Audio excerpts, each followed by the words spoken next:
একজন বান্দার ক্ষমতা নাই পৃথিবীর সমস্ত মাখলুকাত যদি এক যুগে চেষ্টা করতে থাকে, এক যুগে যদি চেষ্টা করতে থাকে, চেষ্টা করে আজরাইল আলাইহিস সালাতু ওয়াস সালামকে এক সেকেন্ডের জন্য বিলম্ব করাইতে পারবে না। দুনিয়াতে ঘুষ চলে, আখিরাতে ঘুষ চলে না। দুনিয়াতে ঘুষ চলে, কবরে ঘুষ চলে না। দুনিয়ার মানুষ ঘুষ খায়, সুদ খায়, কিন্তু আল্লাহর ফেরেশতারা যদি তামাম দুনিয়াও তাদের মধ্যে বন্টন করে দেওয়া হয়, শুধু বন্টন নয়, তামাম দুনিয়া যদি একজন ফেরেশতাকে দেওয়ার জন্য আহ্বান করা হয়, অফার করা হয়, তারপরেও একজন ফেরেশতা তামাম পৃথিবী এরকম হাজার হাজার হাজার হাজার পৃথিবীকে যদি একযোগ করে তাকে ঘুষ হিসেবে দেওয়া হয়, হাদিয়া তুহফা হিসাবে দেওয়া হয়, উপঢৌকন হিসাবে দেওয়া হয়, কোনো ফেরেশতা তা গ্রহণ করবে না। কোনো ফেরেশতা তা গ্রহণ করবে না। দুনিয়াতে ঘুষ দিয়ে রেজাল্ট চেঞ্জ করা যায়, দুনিয়াতে ঘুষ দিয়া চাকরি নেওয়া যায়, দুনিয়াতে ঘুষ দিয়া ব্যবসা করা যায়, দুনিয়াতে ঘুষ দিয়া ক্ষমতা অপব্যবহার করা যায়, কিন্তু মওত এমন জিনিস আইনামা তাকুনু ইউদরিকুমুল মাউতু ওয়ালাউ কুনতুম ফি বুরুজিম মুশাইয়াদা। যদি কেউ লোহার প্রাচীরের ভিতরে অবস্থান করে না কেন, তুমি সুদূর প্রাসাদের ভিতরেও যদি অবস্থান করো, মৃত্যু কিন্তু তোমাকে গ্রাস করবেই। এর জন্য কবি বলে, মৌত থেকে যতই পালাও মৌত তোমায় লইবে ঘিরি, যদিও সুদূর আকাশ পথে পালাও সে তাই লাগিয়ে সিঁড়ি।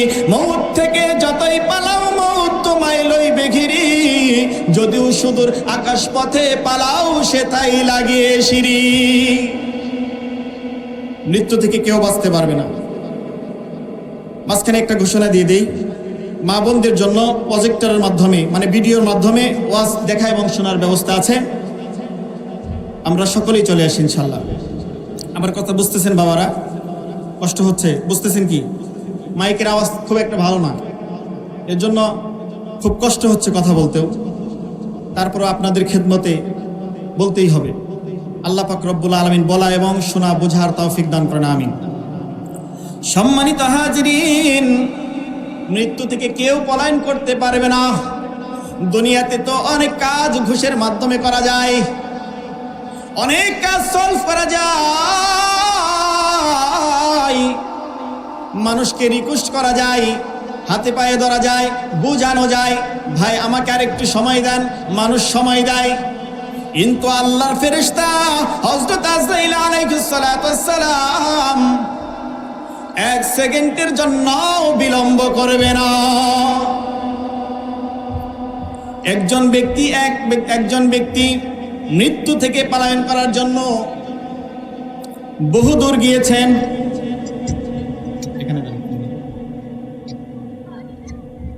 একজন মহিলা,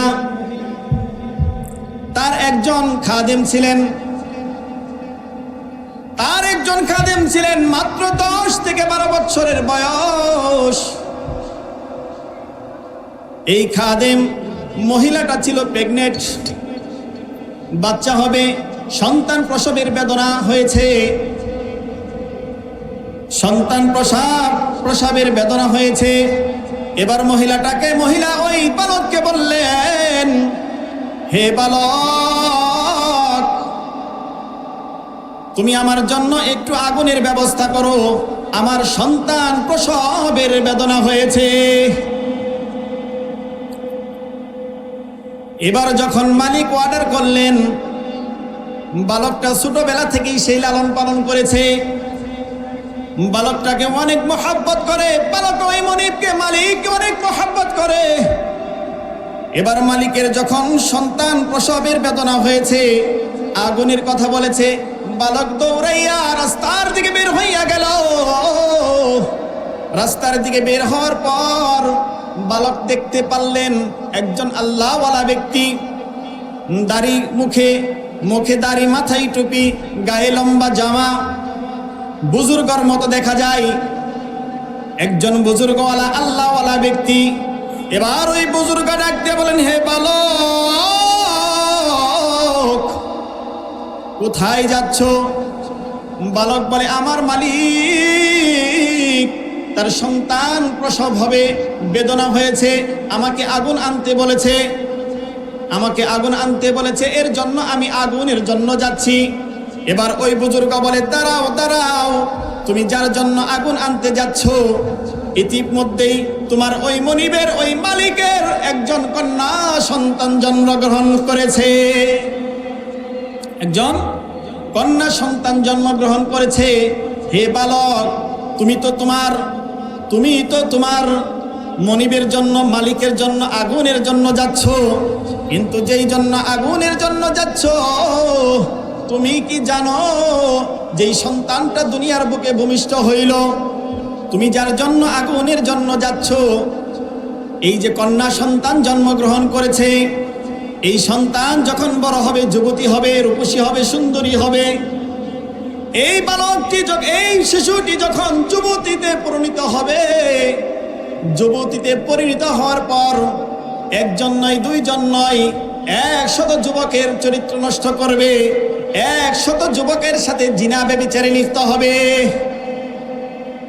এবার বালক তো আল্লাহর দিকে ভীরু ছিল, আল্লাহর দিকে তাওয়াজ্জি ছিল। বালক তো মনে মনে খুব ক্ষিপ্ত হলো, আমি কার জন্য আগুনের জন্য যাচ্ছি? না না, আমি তো আগুন আনবো না, বরঞ্চ এই বাচ্চা শিশুটি বড় হইয়া, যুবতী হইয়া সুন্দরী হবে, রূপসী হবে, একজন নয়, দুইজন নয়, 100 যুবকের চরিত্র হরণ করবে, চরিত্র নষ্ট করবে। কাজেই এই মেয়েটাকে, তো এই শিশু বাচ্চাকে দুনিয়াতে রাখা যাবে না। ওই বালকের কোমরের মধ্যে একটা ছুরি ছিল।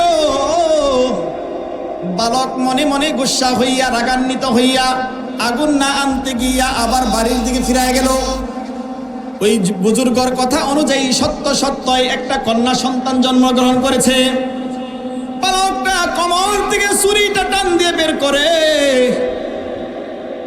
ওই বাচ্চা শিশুটার পেটের মধ্যে ঢুকাইয়া দিলেন, পেটের মধ্যে ঢুকাইয়া দিলেন, পেটটা ফেরে ফেললেন।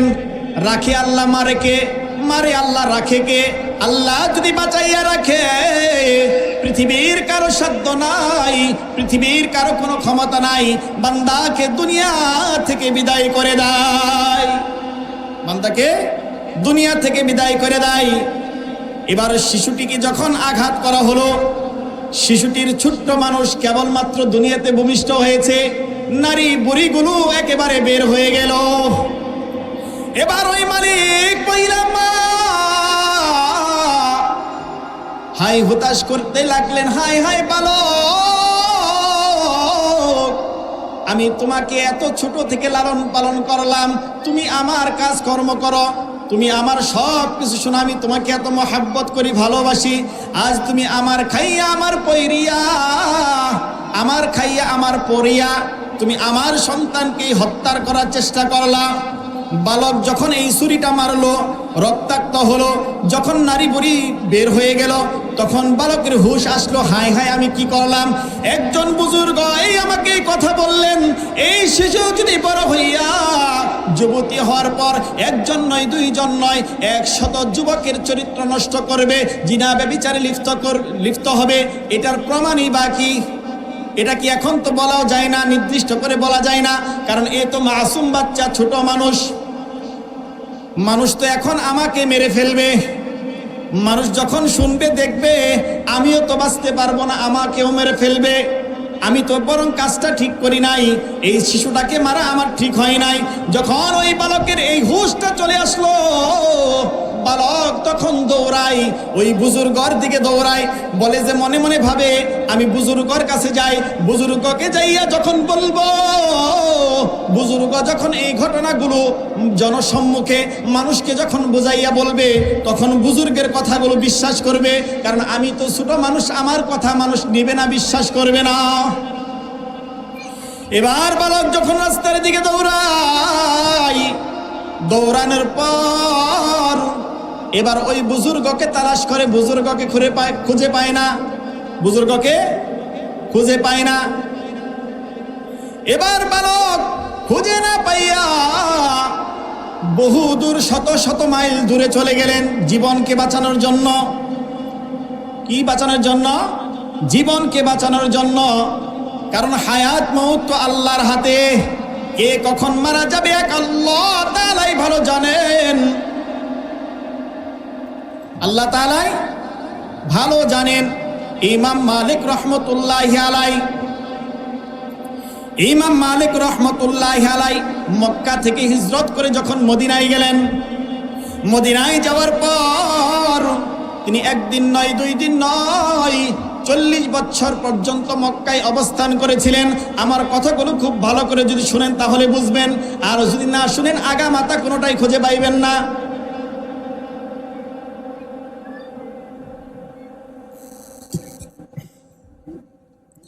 মালিক রহমতুল্লাহি আলাইহি মক্কা থেকে মদিনায় যখন হিজরত করে গেলেন, হিজরত করে মদিনায় যাওয়ার পর মদিনায় অবস্থান করতেছেন। রাসূলের প্রেমে পাগল পারা হইয়া মদিনা থেকে আর বের হতে মন চায় না। এবার মনে মনে প্রতিজ্ঞা করলেন, আমার বাকি জিন্দেগিটা আমি মদিনায় কাটিয়ে দিব, আর এখান থেকে বের হব না, আর কোথাও যাব না, আর কোথাও যাব না। কিন্তু যখন হজের মৌসুম চলে আসলো, হজের মৌসুম চলে আসার পর মালিক রহমতুল্লাহি আলাইহির মনের মধ্যে আর মানায় না। দেখে যে হাজিরা ইহরামের কাফর বাঁধিয়া মক্কার দিকে রওনা হয়। মক্কার দিকে যখন রওনা হয়, মালিক রহমতুল্লাহি আলাইহি, ইমাম মালিক রহমতুল্লাহি আলাইহি চোখ দুটো বেয়ে পানি পড়ে আর বলে, হায় হায় আফসোস, আমি কি এবার হজ করতে পারবো না, আমি কি এবার হজ করতে পারবো না। আমি যদি হজ করতে যাই আর যদি আমার হায়াত শেষ হয়ে যায়, আমি যদি মারা যাই, তাহলে যেই জমিনের মধ্যে আমার রাসূল শুয়ে আছে, এই জমিনের মধ্যে তো আমার কবর হবে না, এই জমিনের মধ্যে তো আমি থাকতে পারবো না, এই জমিনের মধ্যে আমি থাকতে পারবো না। কারণ হায়াত এবং মৌতের কথা তো বলা যায় না। কুল্লু নাফসিন যায়িকাতুল মাউত, প্রত্যেক সম্প্রদায়কে মৃত্যুবরণ করতে হবে, সকলের মৃত্যুর স্বাদ আস্বাদন করতে হবে। কিন্তু হিন্দু, বৌদ্ধ, খ্রিস্টান, ইহুদি, নাসারা, মুসলমান, সমস্ত ধর্ম বর্ণের লোক, সকল শ্রেণীর লোক, সকলেই আকলবান যারা, মৃত্যুকে সকলেই এক বাক্যে বিশ্বাস করে, ঠিক কিনা? কি ভাই, বিশ্বাস করে না? অন্য কিছু বিশ্বাস করুক আর না করুক, কিন্তু মৃত্যু যে হবে সকলেই বিশ্বাস করে। বিশ্বাস যদি না হয়, আমাদের গ্রামে অনেক হিন্দু ভাই বসবাস করে, কালকে সকালেই জিজ্ঞেস করেন, আজকেও জিজ্ঞেস করেন, বলবে হ্যাঁ মরতে হবে। অন্য কোনো কিছু বিশ্বাস করুক বা না করুক, মৃত্যুটা সকলেই বিশ্বাস করে। ইমাম মালিক রহমতুল্লাহি আলাইহি এবার চিন্তা করলেন, আমি যদি হজে চলে যাই আর যদি মক্কা থেকে ফিরে না আসতে পারি, আবার রাসূল যেই জমিনের মধ্যে শুয়ে আছে, এই জমিনে যদি আমি ইমাম মালিকের যদি কবর না হয়, আমি তো সান্ত্বনা পাবো না, আমার ভালো লাগবে না। কিন্তু মানুষ যখন ইহরাম বেঁধে হজের জন্য মক্কার দিকে রওনা হয়, হজ করার জন্য, ইমাম মালিকের মনটা আনচান করতেছে, আনচান করতেছে, হাই হতাশ করতেছে, আফসোস করতেছে। এবার ইমাম মালিক রহমতুল্লাহি আলাইহি রাতের গভীরে যখন 2 রাকাত নামাজ পড়েছেন, ইস্তেখারা করে 2 রাকাত নামাজ পড়ে আল্লাহ তাআলার কাছে দোয়া করেছেন। দোয়া করে প্রার্থনা করে যখন রাত্রে ঘুমাইলেন, ঘুমানোর পর এবার ইমাম মালিক রহমতুল্লাহি আলাইহি স্বপ্নে দেখেন আল্লাহ রাসূল সাল্লাল্লাহু আলাইহি সাল্লাম তার কাছে তাশরীফ আনছেন। আল্লাহু আকবার। আল্লাহ রাসূল সাল্লাল্লাহু আলাইহি সাল্লাম ইমাম মালিক রহমতুল্লাহি আলাইহির স্বপ্ন যুগের মধ্যে তাশরীফ আনছেন, মানে ইমাম মালিকের কাছে আসছেন। ইমাম মালিক রহমতুল্লাহি আলাইহি যখন রাসূল করিম সাল্লাল্লাহু আলাইহি সাল্লামকে দেখলেন, রাসূল করিম সাল্লাল্লাহু আলাইহি সাল্লাম কোনো কথাবার্তা না বলিয়া হাতের 5টা আঙ্গুল উঁচা করিয়া দেখিয়ে দিলেন। হাতের 5টি আঙ্গুল উঁচা করে যখন দেখাইলেন, ইমাম মালিক সজাগ হয়ে গেলেন, ঘুম ভেঙে গেলেন, নতুন এক পেরেশানির মধ্যে পড়ে গেলেন। নতুন এক পেরেশানির মধ্যে পড়ে গেলেন। এক হচ্ছে মক্কা যাইতে পারতেছে না হজ করার জন্য, দ্বিতীয়ত স্বপ্নে রাসূল করিম সাল্লাল্লাহু আলাইহি সাল্লাম 5টি আঙ্গুল দেখাইয়া দিলেন। এর ভেদ কি? এর স্বপ্নের তাবির কি? ইমাম মালিক রহমতুল্লাহি আলাইহি এবার খাদেমকে ডাকলেন, হে রে খাদেম,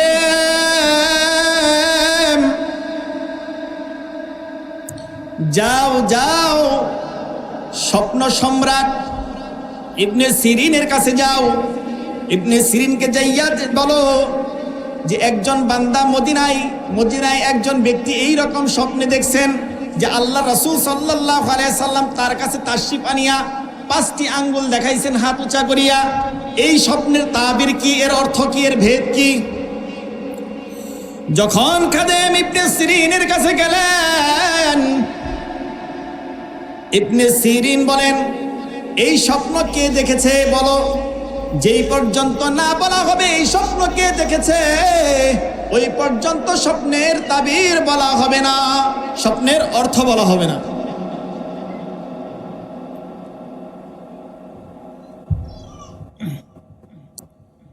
স্বপ্নের তাবির বলা হবে না। এবার ইবনে সিরিন রাহমাতুল্লাহি আলাইহি বলেন, এই জামানার মধ্যে একমাত্র ইমাম মালিক ছাড়া এই স্বপ্ন আর কেউ দেখতে পারেন না। তিনি অটোমেটিকলি বলে দিলেন কি, এই যুগের মধ্যে ইমাম মালিক ছাড়া এই স্বপ্ন আর কেউ দেখতে পারেন না। এবার খাদেম বলে, নাম তার বলা যাবে না, নাম বলতে নিষেধ। ইবনে সিরিন রাহমাতুল্লাহি আলাইহি বলেন, নাম না বললে স্বপ্নের তাবিরও বলা যাবে না। বলে যে আপনি যদি বলেন তাহলে নাম বের বলার চেষ্টা করতে পারি, কারণ তাকে তো নিষেধ করে দিছে, নাম বলা যাবে না। আমি যে স্বপ্নে দেখছি এটা তুমি ইবনে সিরিনের কাছে বলো না, খাদেমকে বলে দেওয়া হয়েছে।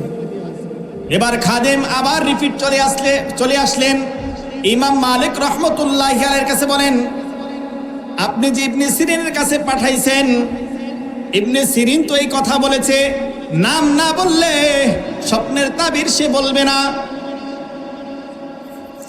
এবার ইমাম মালিক রহমতুল্লাহি আলাইহি বলেন, নাম তো যখন জেনেই ফেলেছে, সে বলেই ফেলেছে, লুকায় আর লাভ কি, যাও বলে দাও, যে কোনো বিনিময়ে স্বপ্নের তাবির আমার জানতেই হবে। এবার যখন খাদেম দ্বিতীয়বার ইবনে সিরিনের কাছে জিয়া বলল, হে ইবনে সিরিন, আপনি যেই নামটা বলেছেন সঠিক বলেছেন, এবার আপনি স্বপ্নের তাবিরটা বলে তার পেরেশানিটা দূর করে দেন। ইবনে সিরিন রহমতুল্লাহি আলাইহি বললেন, তুমি গিয়া ইমাম মালিক রহমতুল্লাহি আলাইহিকে বলে দাও, যুগশ্রেষ্ঠ আলেম ইমাম মালিক যে আল্লাহ রাসূল সাল্লাল্লাহু আলাইহি সাল্লাম স্বপ্নের যুগে হাতের 5টি আঙ্গুল উঁচা করে দেখাইছেন, এর ভেদ হলো, এর অর্থ হলো যত বড় জ্ঞান তোমাকে অর্জন করেছে, দুনিয়ার সমস্ত জ্ঞান তুমি অর্জন করতে পেরেছো, কিন্তু এই 5টি জ্ঞান তুমি অর্জন করতে পারো নাই। এটা আমি ইবনে সিরিনকেও আল্লাহ পাক রব্বুল আলামিন দেন নাই, কোনো আলেমকেও আল্লাহ পাক রব্বুল আলামিন দেন নাই, এবং কি কোনো নবী রাসূলগণকেও এই 5টি জ্ঞান আল্লাহ পাক রব্বুল আলামিন দান করেন নাই। সেই 5টি কি? কিয়ামত কবে হবে, কখন কোথায় বৃষ্টি হবে, কার রেজেক কোথায়, কে কখন মৃত্যুবরণ করবে, মায়ের গর্ভে কি হবে। এখন তো ডিজিটাল যুগ, অ্যানালগ চলে গেছে। এখন ডিজিটাল যুগ, 3 মাস 4 মাস হলেই 5 মাস হলেই আলতা করে বলতে পারে মায়ের গর্ভে কি আছে, ছেলে না মেয়ে। দেখেন আল্লাহর কি কুদরত। মানুষ যদি জানতো আমি সামনে যেই সন্তান নিব, সন্তান দেওয়ার মালিক কি আল্লাহ, না খাজা বাবা, না ভণ্ড বাবা, না পীরের বাবা? কথা বলেন। কিন্তু যেহেতু বাবার পায়ে পড়িয়া বাবাকে বলি, বাবা গো আমাকে একটা সন্তান দান করো, নাউজুবিল্লাহ। এমন আছে না? আছে, আছে। এবার বলেন ইবনে সিরিন রহমাতুল্লাহি আলাইহি বলেন, ও যেটা বলতেছিলাম, কোনো মানুষ যদি জানতো আমি সামনে যে সন্তান নেওয়ার জন্য ইচ্ছা পোষণ করেছি, আল্লাহ যদি দেয় এই সন্তান মেয়ে হবে, আমার মনে হয় শতকরা 99 জন সন্তান নিত না। কথা কয় না? শতকরা 99 জন সন্তান নিত না। কারণ মেয়ে হলে তো ভালো লাগে না। মেয়ে হলে যে তার কপাল কত ভালো, আল্লাহু আকবার। 1 মেয়ে 1 জান্নাত, 2 মেয়ে 2 জান্নাত, 3 মেয়ে 3 জান্নাত, আল্লাহু আকবার। যদি আল্লাহর বিধান অনুযায়ী সেগুলো লালন পালন করে, বিধান অনুযায়ী কাজ করে, তো যা বয়ান সেদিকে নাই। এই 5টি জিনিসের বিষয় কে জানেন? এক আল্লাহ জানেন। পৃথিবীর কাউকে এই জ্ঞান দেওয়া হয় নাই।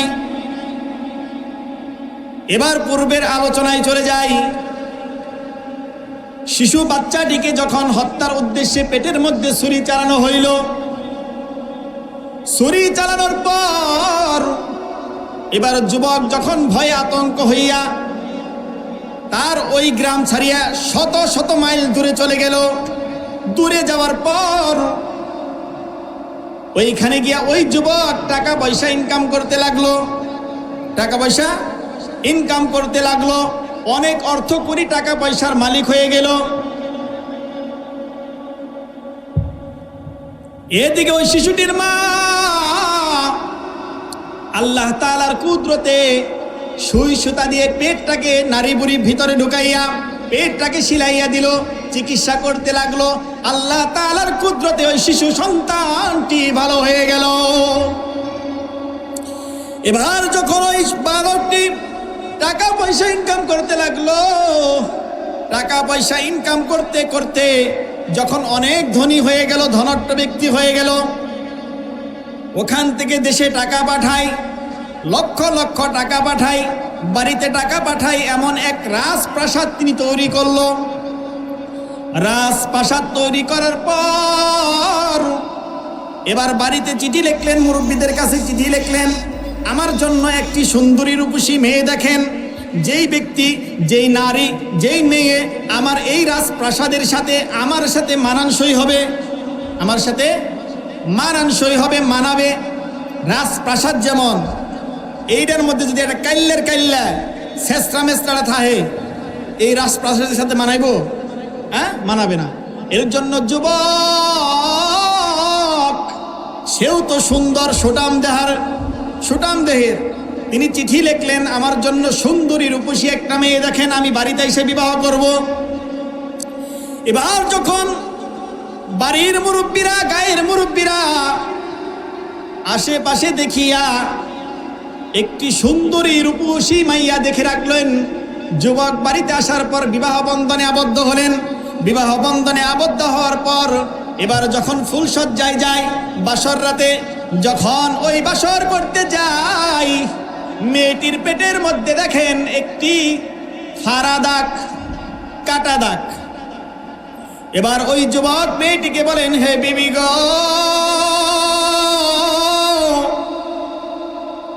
তোমার এই পেটের মধ্যে কাটা দাগ দেখা যায় কিসের? তুমি কি ছোটবেলায় কোনো অ্যাক্সিডেন্ট করছিলা কিনা? এবার ওই যুবতী সুন্দরী বিবি বলে, ও স্বামী গো, না না, আমার তেমন কোনো অ্যাক্সিডেন্ট হয়েছিল না, কিন্তু আমি যখন আমার মায়ের গর্ভে ছিলাম, আমার মায়ের গর্ভে থাকাকালীন আমার মায়ের একজন দাস ছিল, একজন গোলাম ছিল। ওই গোলাম আমাকে, আমি যখন দুনিয়াতে ভূমিষ্ঠ হই, ভূমিষ্ঠ হওয়ার পর ওই বালক আমার পেটের মধ্যে ছুরি মাইরা দিছিল, কিন্তু আল্লাহ তাআলার কুদরতে আমি, আল্লাহ পাক রব্বুল আলামিন আমাকে বাঁচায় রাখছেন, আমি বেঁচে আছি আল্লাহ তাআলার কুদরতে। যুবক তো কট খেয়ে গেলেন, হতাশ হয়ে গেলেন। এ তো কথা মিলে যায়। একজন মহিলার কি ছিল? গোলাম ছিল। গোলাম তো আমিও ছিলাম, আমিও তো এক শিশু বাচ্চার পেটের মধ্যে ছুরি মাইরা দিছিলাম। তাহলে এটা যখন বাস্তব হয়ে গেল, তাহলে এই মেয়ের কাছ থেকে তো আমার আরো কিছু জানার আছে। এবার স্বামী বলে, বিবি রে,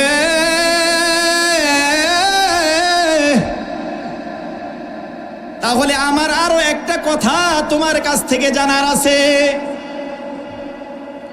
তোমাকে যেই বালক ছুরি মেরেছিল, ওই বালক আজ আমি তোমার স্বামী।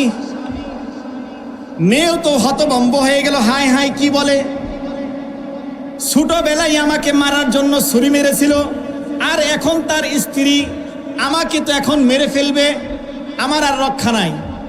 স্বামী বলে, তুমি ভয় পাও না, তোমার কোনো চিন্তা নাই, আমার একটা কথা জানার, আমি তোমার কাছ থেকে একটা সত্য জানতে চাই। এবার যখন ওই যুবক ঘটনা খুলে বললেন, এমনে এমনে আমি তোমার জন্য আগুন আনতে গিয়েছিলাম, এক বুজুর্গ আমাকে বলেছিল তুমি বড় হইয়া, সুন্দরী হইয়া, রূপসী হইয়া, যুবতী হইয়া একজন নয়।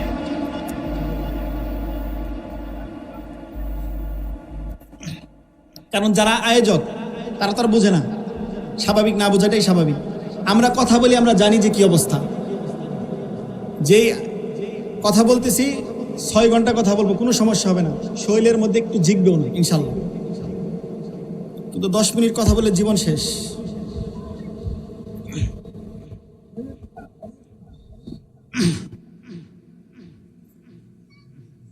এবার যুবক বলে, বিবি রে, আমার আরেকটা ভবিষ্যৎবাণী জানার আছে। একটা চেয়ার দেন এখানে। বলে যে একটা মাকরুসার কারণে তোমার মৃত্যু হবে। এবার বিবি বলে, স্বামী গো,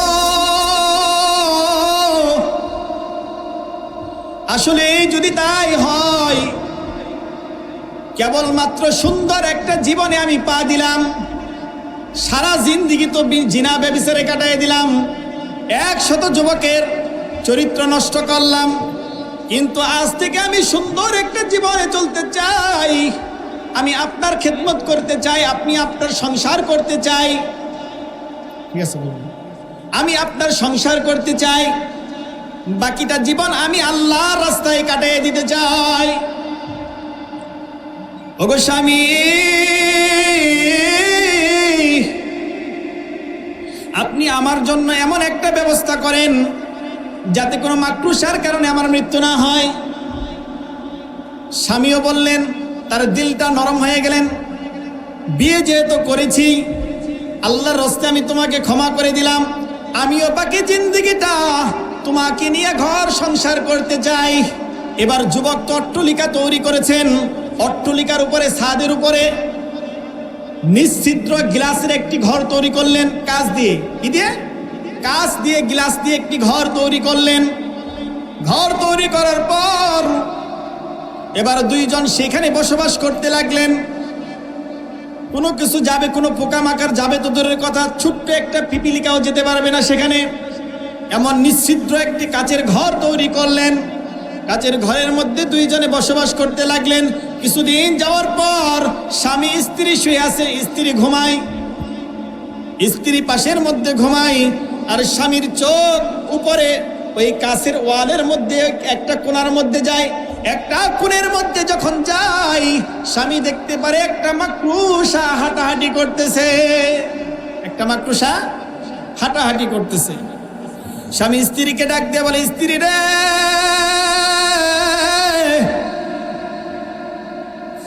মরণের পালা বুঝি চলে আসছে, মৃত্যু বুঝি চলে আসছে। এবার যখন স্ত্রী সজাগ হইল, সজাগ হওয়ার পর যখন স্ত্রীও সেই মাকড়ুসারে দেখতে পাইল, এবার স্ত্রী স্বামীকে ডাক দিয়ে বলেন, স্বামী রে, আমি তো মরতে চাই না, এই মাকড়ুসা আমাকে মারতে পারবে না। স্বামী বলে, এই মাকড়ুসার কি করবে?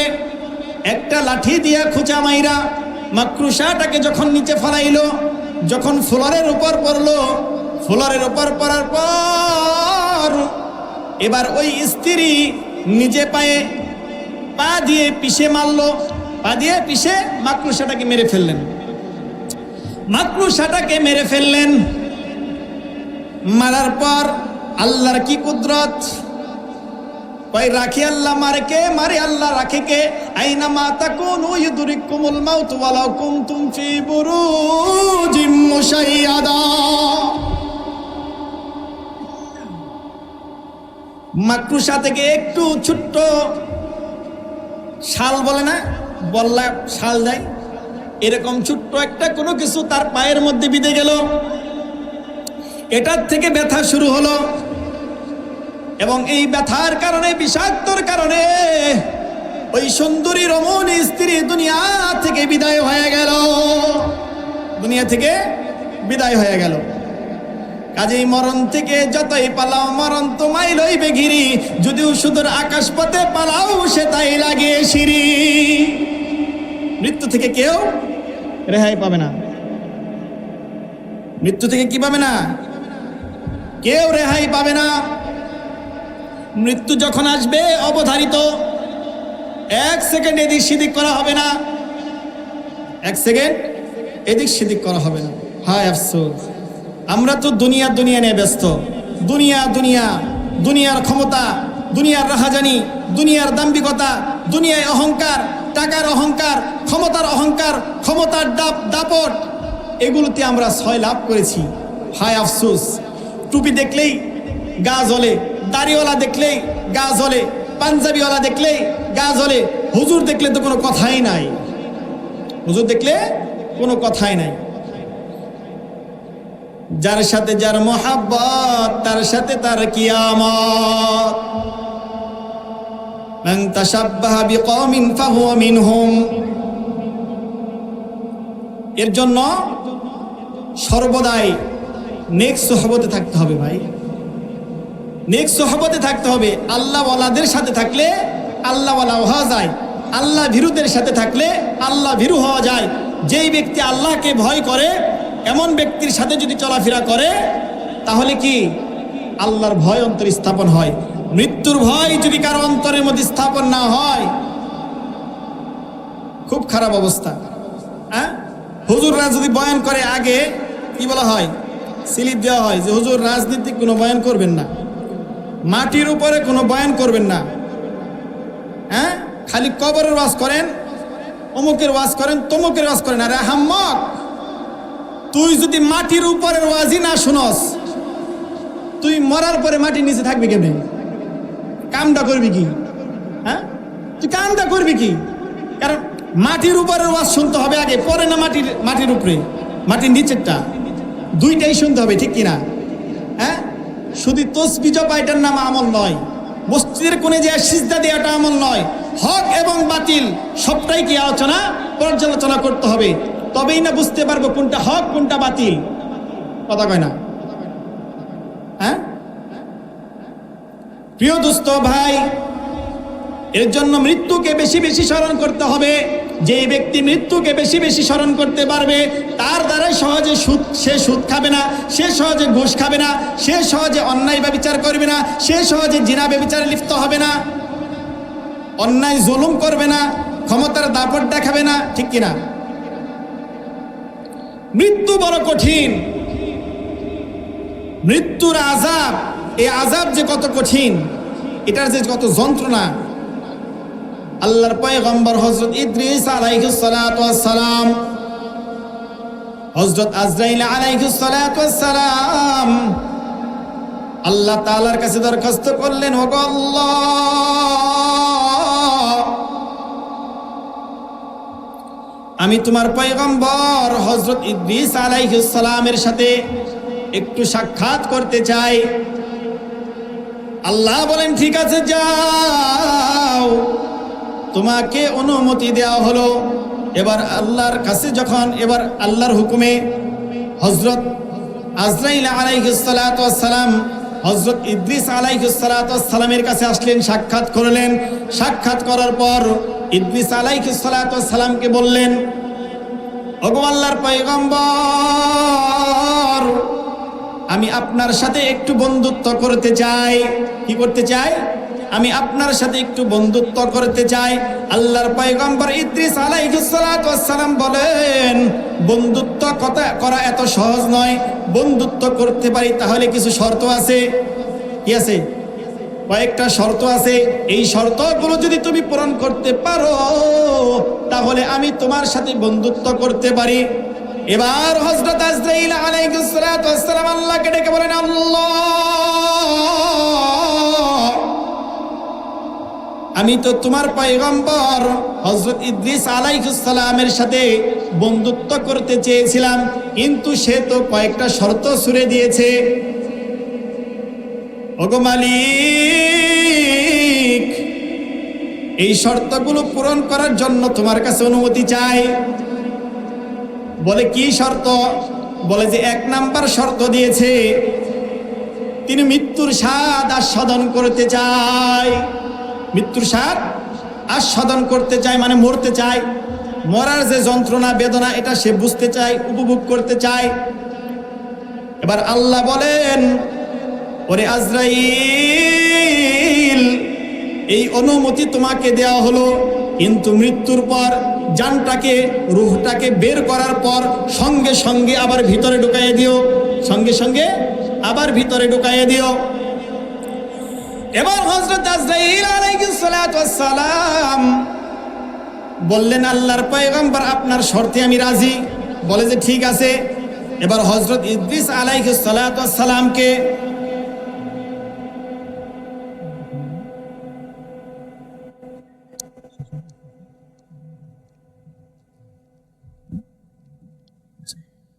হযরত ইদ্রিস আলাইহিস সালাতু ওয়াস সালামের জানটাকে কবজ করা হলো। জানটাকে কবজ করার পর রূহটাকে আবার সঙ্গে সঙ্গে ঢুকাইয়া দেওয়া হলো। এবার আজরাইল আলাইহিস সালাতু ওয়াস সালাম বলেন, ওগো আল্লাহর পয়গম্বর ইদ্রিস, এবার তো আপনার শর্তটা পূরণ করেছি, এবার বন্ধুত্ব করুন। এবার ইদ্রিস আলাইহিস সালাতু ওয়াস সালাম বলেন, না না, বন্ধুত্ব এত সোজা না, আমার আরো শর্ত আছে, এগুলো পূরণ করতে হইব। বলে যে কি শর্ত? বলে যে আমি মৃত্যুবরণ করেছি, মৃত্যুর স্বাদ আস্বাদন করাইছ, কিন্তু আমি নিজ চক্ষে সশরীরে জাহান্নামের আযাব ভোগ করতে চাই, দেখতে চাই। জাহান্নামের আযাব আমি দেখতে চাই, আমি জাহান্নামে সশরীরে যেতে চাই। এবার আজরাইল আলাইহিস সালাতু ওয়াস সালাম আল্লাহকে ডেকে বলেন, আল্লাহ,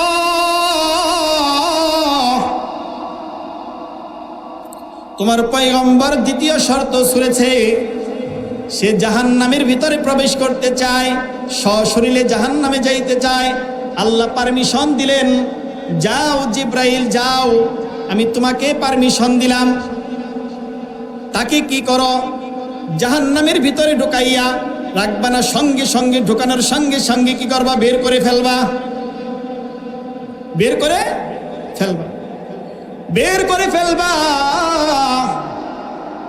এবার আজরাইল আলাইহিস সালাতু ওয়াস সালাম দ্বিতীয়বার, তৃতীয়বার যখন গেলেন, তৃতীয়বার যাওয়ার পর বলেন, ওগো আল্লাহর পয়গম্বর, আপনি মৃত্যুবরণ করতে চেয়েছিলেন, মৃত্যুর স্বাদ আস্বাদন করাইছি।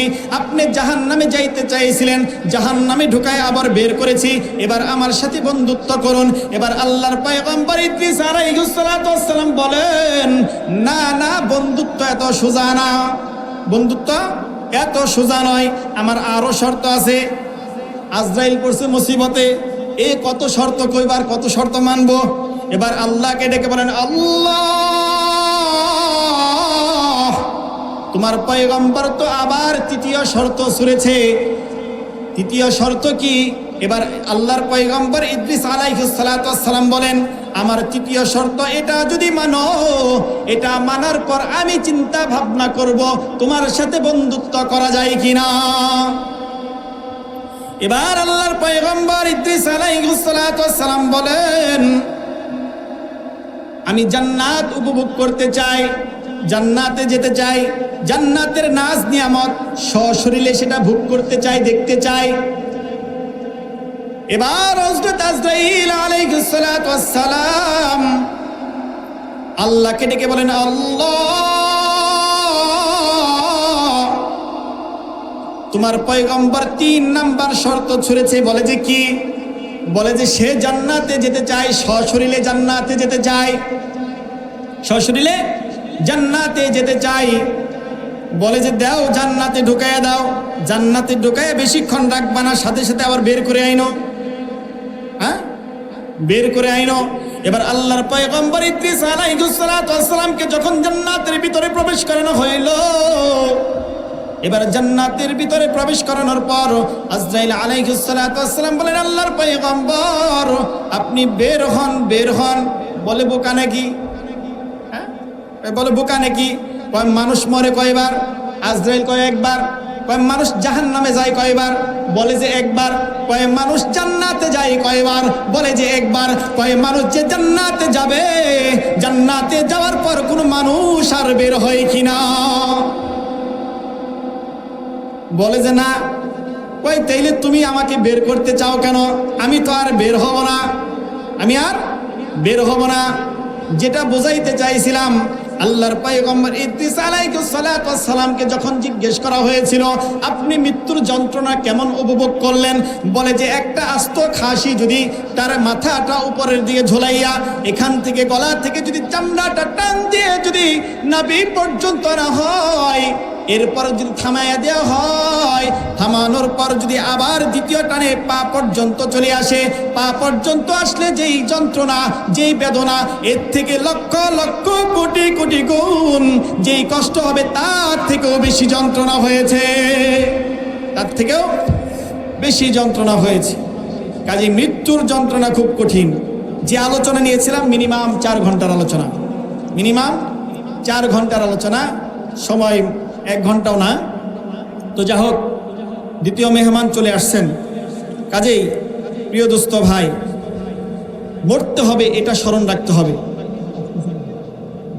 মরতে হবে এটা স্মরণ রাখতে হবে। মানুষ যখন মৃত্যুবরণ করবে, মৃত্যুর পর যখন তাকে কবরে রাখা হবে, যদি বেঈমান হয়ে মৃত্যুবরণ করে, হায় আফসোস, হায় আল্লাহ, কিছুদিনের মধ্যে, 2-1 দিনের মধ্যে, 2-1 দিন পরেই তার চক্ষুটা এই কুঠির থেকে বের হয়ে আসবে, চক্ষুটা কুঠির থেকে বের হয়ে আসবে। এরপর চোখগুলো পোকামাকড় খেয়ে ফেলবে। যা হোক, আল্লাহ তাআলা যদি ভবিষ্যতে বলার তৌফিক দান করেন আপনাদেরকে নিয়ে আলোচনা করব। তবে আপনাদের কাছে আমার একটা অনুরোধ, আমি আপনাদেরই গ্রামের সন্তান, আপনাদেরই ভাতিজা, আপনাদেরই ভাই, কারো না কেউ কোনো কিছু লাগে। আপনাদের কাছে আমার একটা অনুরোধ থাকবে যে আমরা যাতে এই দুনিয়ার বুকে সকলেই যেভাবে বসবাস করতেছি, কাল কঠিন হাসরের ময়দানে সকলেই যাতে একসাথে জান্নাতে বসবাস করতে পারি। বলেন আমিন।